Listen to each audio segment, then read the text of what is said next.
The war got off on the wrong foot straight away in the response. There was a kind of retaliation from Israel very quickly, various strikes, some raids. There was one on the 13th, so a few days after, but it was about 20 days until the full land invasion. The idea that Israel, which has been attacked so many times over its history, could be unprepared, the fact that they weren't, points to a lack of organization, a lack of seriousness about the threat which they were facing. Israel gains an immense amount of international sympathy, and then that will ebb away. And during that window is the moment where they need to strike very hard and very decisively. By the time they did, after almost 3 weeks, most of that initial sympathy had worn away. The disaster. That initial period was really important, and that wasn't capitalized on.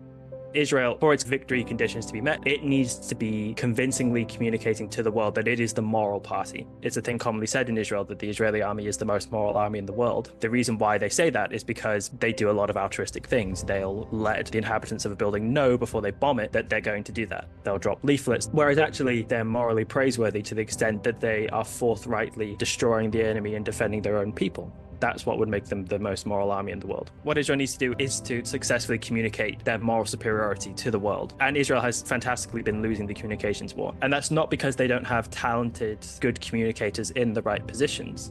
Just in terms of the ones we regularly see on TV in the UK, they have Eilon Levy, they have Mark Regev, Zippy Hotovely, who's the Israeli ambassador to the UK. All of these people are accomplished, impressive, articulate.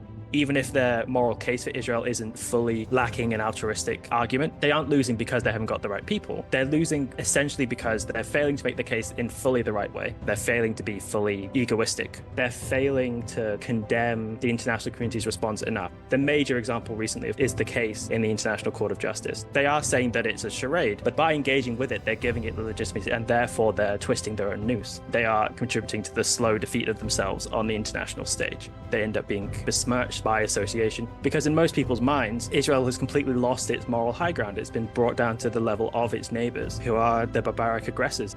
Israel is the superior side, but therefore it has to do much more in order to justify itself. For Israel to be winning the war, they need to be winning the communication war as well, which is fundamentally the moral war. The idea that the war is going well, even if it's going better than people expected, that is itself a problem.